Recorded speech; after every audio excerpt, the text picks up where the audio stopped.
Voces que se hacen escuchar, palabras que dicen, ideas que quedan. Desde adentro. En Desde Adentro, compartimos realidades contadas por sus protagonistas. Seguimos en Desde Adentro, señores. Este es el espacio de la Asociación Civil Integración Solidaria. Como decíamos al inicio del programa, el próximo viernes 13 de abril en el Complejo Cultural Guido Miranda, aquí en la ciudad de Resistencia, nuestra ciudad vecina, se va a estar presentando Darío Stagsraiver, filósofo, docente, divulgador filosófico. Así que lo vamos a saludar, le agradecemos por este contacto. Buenas tardes, Darío, gracias por atendernos. ¿Qué tal? ¿Cómo están? Buenas tardes. Muy bien. Salir de la caverna, Darío. Según tenemos entendido, es un espectáculo obviamente de divulgación filosófica, pero también acompañado con música. Contanos un poco cómo va a ser el espectáculo. Sí, lo que pasa es que pensamos la divulgación siempre en función del entrecruzamiento con otros géneros, porque divulgar es en sí mismo para muchos de los que hacemos este trabajo un género artístico, literario, que tiene su propio lenguaje, su propia motivación y entre otras cosas es muy abierta la divulgación a poder fusionarse con otros géneros que en general por ahí dentro de lo que son el canon más específico de ciertas disciplinas parece imposible. O sea, resulta raro a priori pensar a la filosofía juntándose con la música o con el teatro, con con otro tipo de manifestaciones, pero para la divulgación es clave porque es una manera de lograr que las ideas filosóficas, que el tipo de pregunta que se hace la filosofía pueda ser así asimilable por un público más amplio que el específico, que es el que estudia la carrera o tiene algún background que le permite encarar textos filosóficos. Así que desde hace bastantes años, así con el objetivo de acercar la filosofía a cada vez más gente, fuimos así experimentando estos cruces, y en este caso lo hacemos con una banda de rock que lo que hace es ir tocando temas del rock nacional, temas así como archiconocidos por todos, que también resultan un remanso en el medio de tanto Platón, Nietzsche y Foucault, un tema de Charlie, de Spinetta, de Los Redondos, que va de algún modo dialogando con lo que se dice, pero al mismo tiempo también generando un punto de vista alternativo, más desde la emoción que provoca la música que desde la racionalidad del conocimiento. Darío, Víctor Ocampo te saluda, buenas tardes. Hola. Diciendo esto, vos recién comentabas, ¿no?, de esta experiencia de poder divulgar en distintos lugares, y esto que es muy particular en lo tuyo, de hacerlo de una manera más accesible para el público en general. ¿Tuviste alguna vez la experiencia de hacerlo en algún comedor comunitario, en algún barrio, o siempre fue en lugares relacionados a los estudiantes? No, sí, en general la mayoría de los trabajos los tratamos de hacer así en lugares muy diversos y por suerte lo que fue en su momento el proyecto Tecnópolis generó la posibilidad de un acercamiento a mucha gente que directamente no tenía acceso a nada, que diría que fue su primer contacto con la filosofía y bueno, en nuestro caso la posibilidad obviamente de llevar un poco esta propuesta a sectores populares que han vivido toda su vida y que diría seguirán viviendo lamentablemente de espaldas a la posibilidad de apropiarse de discursos emancipatorios como el que propone en general el desarrollo del saber, ¿no? Entonces, tuvimos la posibilidad, no solo en comedores populares o barrios carenciados, sino tuvimos distintas, ya son más de 5 o 6 años haciendo esto. Recuerdo alguna función en la Villa 30 y en la Villa 21, acá en Capital, que fue fascinante porque el espectáculo implica un ida y vuelta y obviamente las devoluciones no son las mismas, las preguntas que haces, digamos, cambian de contexto. Una cosa es hacérsela a un público culturizado o a un público universitario, otra cosa es hacerla a gente que por ahí no tiene, digamos, las condiciones básicas satisfechas, y cuando le preguntás cuál es su caverna y cómo está normalizada su vida, la caverna la tienen bien adelante de sus, digamos, de sus cuerpos, ¿no? Envolviéndolos y sin necesidad, te diría, de mucha reflexión para entender qué los aprisiona. Pero también lo hicimos en la cárcel, que es muy interesante, porque se supone que nosotros lo que trabajamos es la metáfora de la alegoría de la caverna de Platón, pero la vamos llevando así como a distintas situaciones cotidianas para que uno entienda que esa caverna es más un dispositivo literario para pensarse mejor a uno mismo. Pero bueno, en una cárcel no hay metáfora, digamos, está ahí la caverna, la prisión, los barrotes, y también resultaron experiencias fascinantes que nos enseñan, ¿no? Nosotros aprendemos mucho cada vez que hacemos la obra. El lugar donde más aprendí a hacer filosofía es en el aula, o sea, enseñando, no escuchando, o sea, como profe, ¿no? Y me parece que eso también es parte de lo que hacemos, ¿no? Nos tomamos la tarea no solo como una tarea de difusión de la filosofía, sino también de aprendizaje. Darío, respecto de estas cavernas, o cavernas en realidad, que hay muchas que mencionabas, y respecto de esta normalización que también mencionaste, nosotros somos una asociación civil, tenemos espacios de comunicación comunitaria y de participación ciudadana, y uno de los temas que siempre tratamos en estos espacios es el tema de los medios de comunicación, ¿no? Y te quería pedir una reflexión también respecto de cuál es la función o cómo los medios de comunicación también cumplen un rol respecto de esta normalización que vos mencionabas. Yo creo que a lo largo de la historia los constructores del sentido común van cambiando en términos tecnomateriales, pero siempre hay un mismo dispositivo en juego.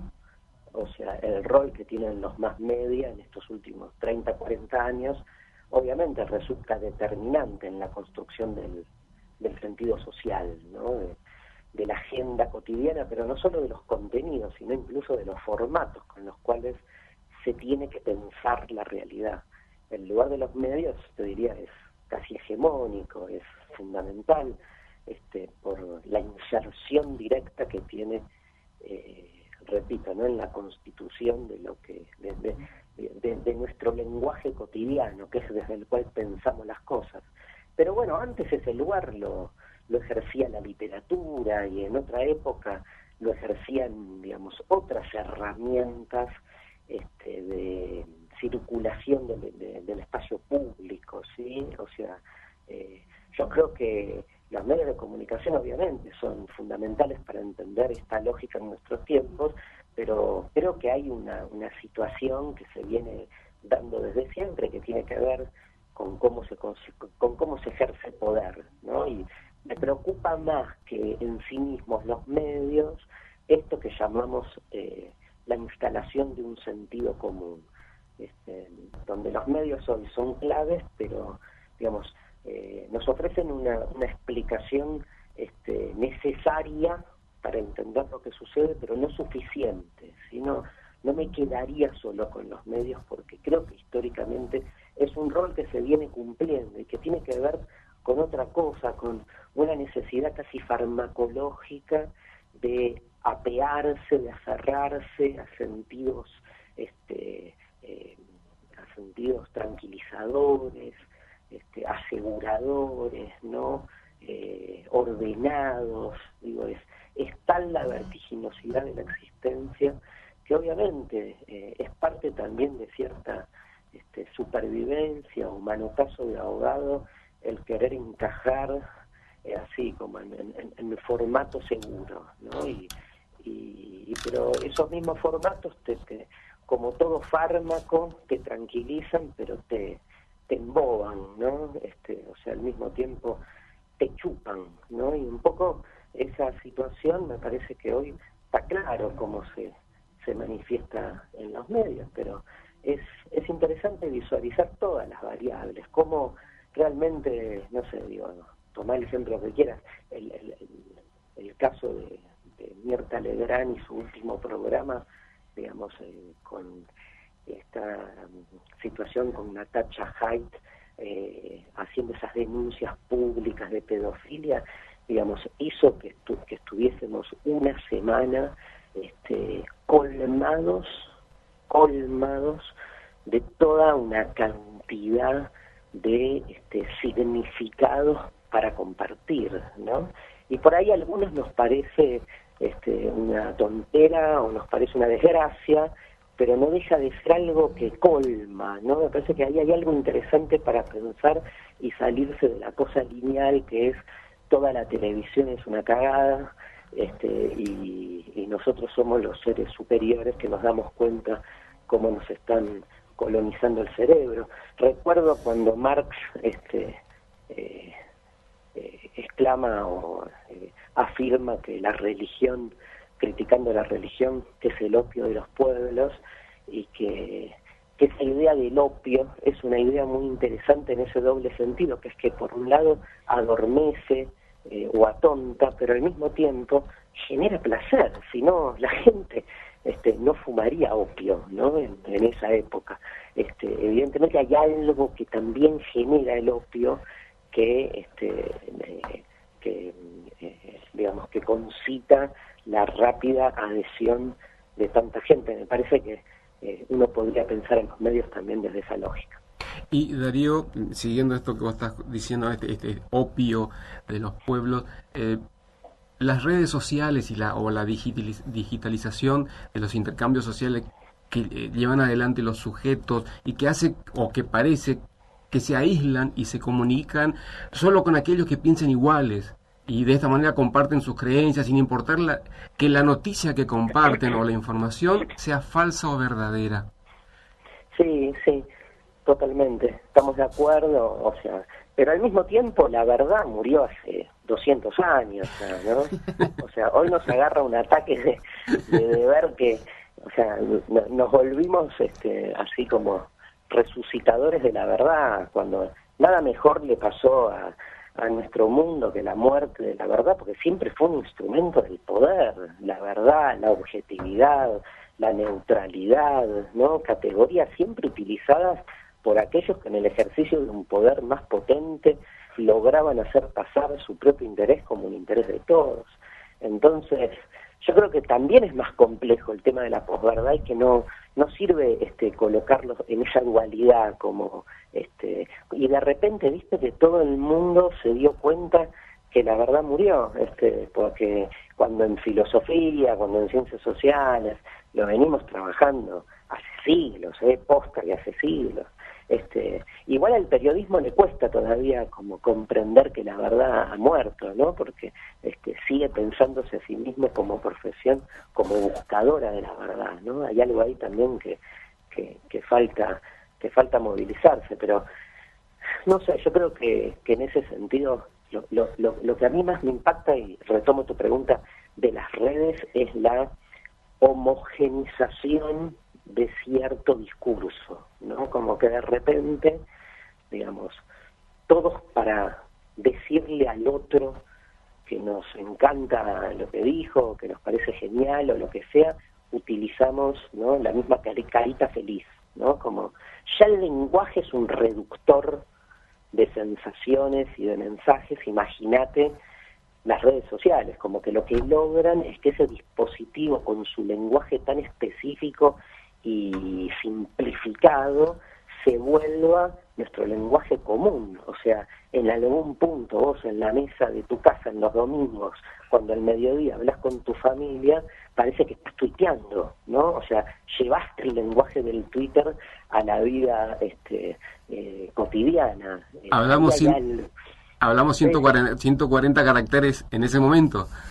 No te quepa duda, ¿eh? Ahora 280 igual, por suerte se amplió un poco, pero, ¿viste? Es como que esa lógica capturó la lógica del diálogo cotidiano. Ahí me parece que está lo más interesante analizar de lo que provoca, porque al mismo tiempo uno puede pensar como pensaban a principios del siglo XX los filósofos de la lógica, cuántas boludeces que hablamos y cuánto resolvería una reducción del lenguaje a un sistema lógico para comunicarnos mejor.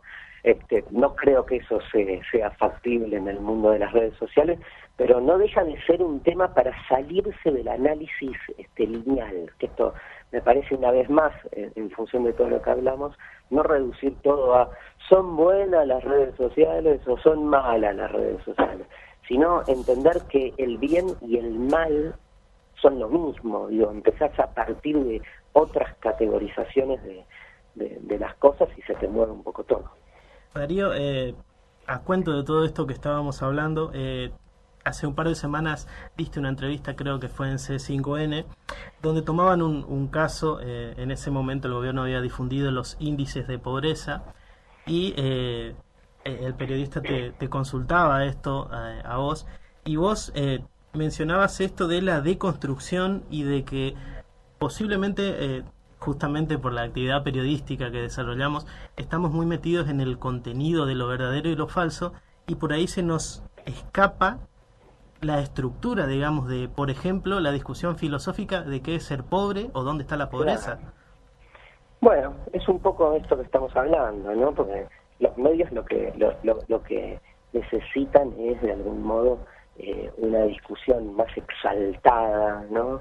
Con estereotipos fijos, que pueda definir de algún modo si hay más pobres o menos pobres en la Argentina, y un título direcciona de ese modo, un título de una tapa de un diario: bajó la pobreza o subió la pobreza. Digo, un presidente como el que tenemos nosotros, que su anuncio es bajó la pobreza, está escribiendo la tapa de un diario. De nuevo, ¿no? Me parece ahí el desplazamiento de dispositivos. O sea, Macri anuncia la baja de la pobreza como si él fuese en realidad el editor del diario más importante de la Argentina, y es esa lógica. Digo, la política se vio invadida por un lenguaje espectacularizado, por un lenguaje mediático. Entonces termina comiéndose a la política el dispositivo propio del lenguaje de los medios. Digo, hoy la política está espectacularizada, pero eso no significa que los políticos, eso no significa, no se reduce a que los políticos vayan a intratables. O sea, que esté espectacularizada significa que la lógica del espectáculo se volvió la lógica de la política. Y entonces, en el fondo a nadie le importa un carajo si la pobreza subió o bajó, o qué es la pobreza, o discutamos qué es ser pobre, o si una persona puede vivir con lo que gana, o puede realizarse, o puede ser feliz. Lo que importa es, de nuevo, ¿no? Bajó, o sea, quién ganó, quién perdió, quién bajó, quién subió, pasa por un lugar diferente. Me parece que eso es parte de la crisis en la política que vivimos hoy. Darío, reiteramos ¿Sí? ¿No? ¿Ibas a decir algo? Te interrumpí. No, que justo me están esperando. No, justamente íbamos a cerrar la entrevista, Darío. Reiteramos, el viernes próximo en el Complejo Cultural Guido Miranda, aquí en Resistencia, a partir de las 21:30, Salir de la Caverna. Muchas gracias, Darío, por tu tiempo. Para nosotros es muy importante. Esta es una radio universitaria, así que seguramente también te escucharon muchos estudiantes de filosofía y deben estar contentos por haberte escuchado. Muchas gracias, Darío. No, por favor, lo sé que me llamaron un par de veces, pero les juro que estoy con muchísimas cosas, por suerte, y a veces cuesta también atender a tanta gente que, como ustedes, en su lugar hacen tanto y en un lugar tan importante como los medios, con todo lo que acabamos de decir, pueden generar, digamos, una alternativa a lo que es la lógica de los medios dominantes. Así que los felicito, buenísimo, y saludos a la gente de Corrientes. Una pena también no poder ir a Corrientes, ya volveremos. Estuvimos creo que hace 2 años con Desencajados, pero bueno, los espero en Resistencia con Salir de la Caverna. Entonces día viernes 13 a las 21:30 horas en el Guido Miranda. Un gran abrazo. Desde Adentro, un programa producido por la Asociación Civil Integración Solidaria, los sábados de 17 a 19 por Radio UNE 99.7.